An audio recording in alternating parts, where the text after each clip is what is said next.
got some other weekend preachers here, but that on our state. But your program is by far the most listened to program we have on the weekends. Wow. And then that 5-minute best of we do, it's unbelievable. Yeah, I heard that today. That was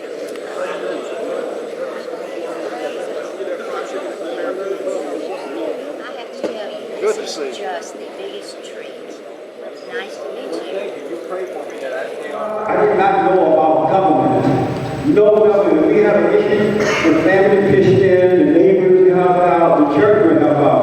I didn't even know that the government would help you until I went on the board to Indiana, and I saw the government helping the people. I also saw what was going on as a result of the government helping them too. They lost that sense of wanting to take care of themselves. And so after starting on, I was interviewed. The way I got out in the world is the Los Angeles Times heard about my work. They heard what I was doing, so they called me up one day and they said, "We want to follow you around and get a story on you to see what you're doing." And I do a lot of work in the public schools, working with the kids, showing them how to overcome that anger, so that because once they overcome that anger, they feel better, they can see clearer and move on in life. So this particular day, I was at the school talking to a bunch of kids, and they asked me, Reverend Peterson, what do you think about homosexuality? Do you think that is normal? And I said, no, it is not normal. It's a sin, just like any other sin, and we should not accept it as being normal. And the teacher heard me telling the kids that, right? And they threw me out of the classroom. They told me I had to leave. But they didn't know that the guy with me was a reporter from the Los Angeles Times.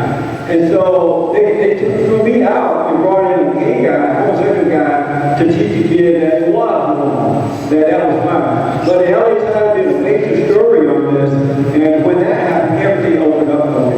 I ended up on the field Donahue or Rob and all the other papers, and it just been that way for, day one.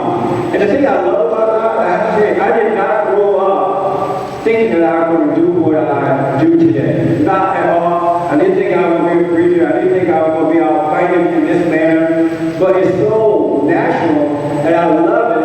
And there's no problem to do it. I never have to plan. God has a way of working it out for me each day. It just kind of works itself out. And when He's with you, that's how life is. Life, you have many challenges, but life is easy. I have been called every name in the book and then some. I've been called Uncle Tom. That's my Uncle Tom right there. I've been called sellout. You hate your race, you hate your mama, you hate your daddy, you hate the gays, you hate everything. You hate women. I've had guns brought on me, my telephone been tapped, all kinds of stuff. My kids like when it's threatened. But I have no fear. And I've been called the bad word that you're not allowed to say. Yes, right. I've been called Oreo cookie. And now I open up my radio show by saying I am white on the inside, but black on the outside. I'm an Oreo cookie. What they don't know, words don't bother me. They really don't, because I'm not attached to words. Call me whatever you want. I love what's right more than anything else in the world. I love God. I love my country. I love the family. And I love freedom. And I refuse to be afraid of name calling. And I know that God is with me, and He's not going to let me die until He's ready. So I do have to travel with a bodyguard, unfortunately, because there's been fights in the airports and all kinds of stuff, right? And that's one of my bodyguards. He had to come here because Carl told him about the ribs. And he had to come for the ribs. And the car was right about the ribs, by the way. But I was called the N-word. You heard the N-word, right? And the N-word, for those who don't know, I've been called nigger so much. White people are scared of that word. Don't say nigger. And black people are like, yeah, right on. But I've been called nigger so much that I told my staff one day, you know what, I think I'll change my middle name. I was going to call myself Jesse Nigger Peterson instead of Jesse Lee Peterson. But I don't care about the name calling. And I say that to say this to you. All of you who have fear of being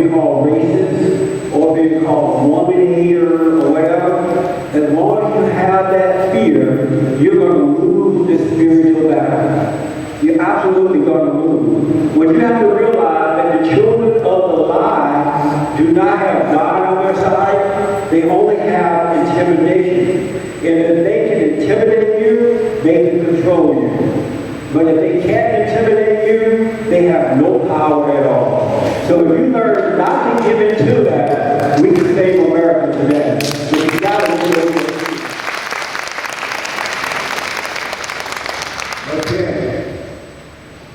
We're going to take some questions for Reverend Peterson just for a few minutes, not very long. But I want to be the first question, and that question for Reverend Peterson is, how did you meet and begin a relationship with Carl Lamb in Smithfield, North Carolina? That is an amazing story. You know, I have to tell you this. When I was growing up, I had a cleft lip. You know what that is? My lip was split down the middle. I couldn't speak that well. Kids teased me all the time. And that kind of was holding me back in life as well. But when God took away the anger, He took that away too. And I just never imagined that by letting that anger go and seeing people as I see people. I see color, but the color doesn't matter. I've met some of the finest people on this side of heaven, and Carl and his family are just one of the families that I've been fortunate to meet. And I think Carl called me for a radio interview, is that right? That's how we first met.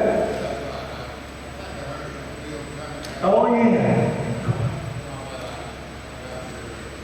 Yeah, Carl heard me on Bill Cunningham's show, and from that he got in and called me up and started to interview me, and from that we would talk, and one thing is led to another. And I had to come here this year to see him.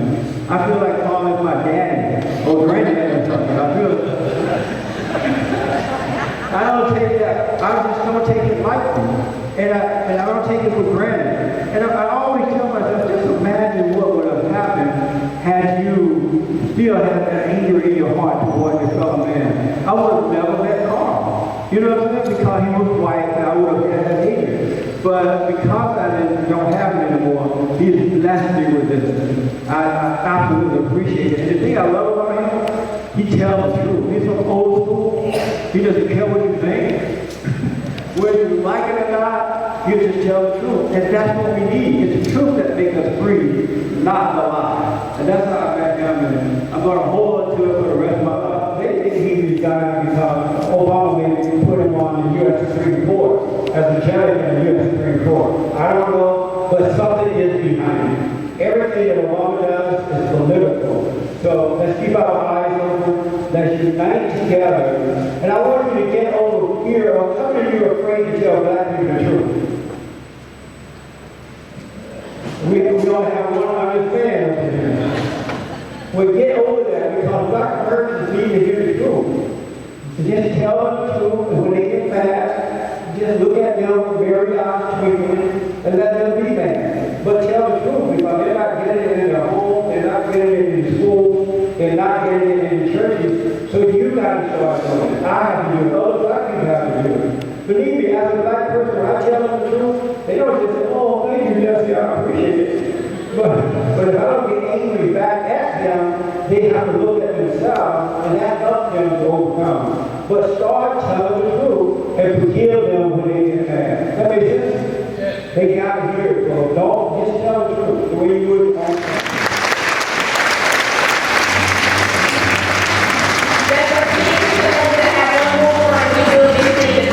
One more moment.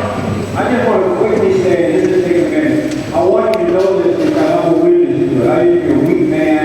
I had a lot of anger. I didn't know what a person is like or what I wanted to do. And God changed my heart. And He'll do the same to you. And I want you to know that this is the truth. God is with us. He is with us always, right now. And God has given us the power and the authority over evil.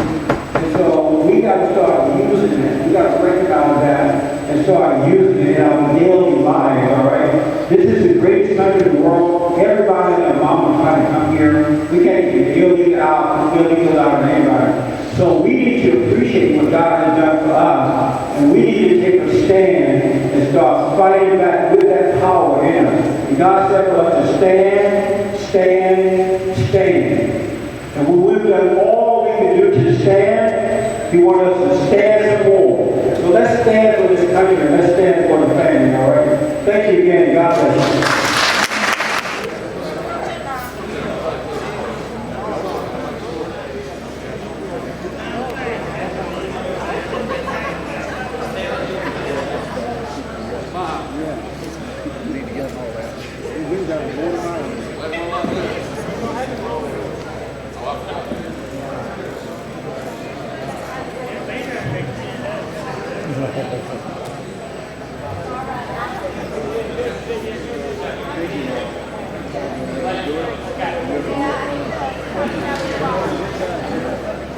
Thank you.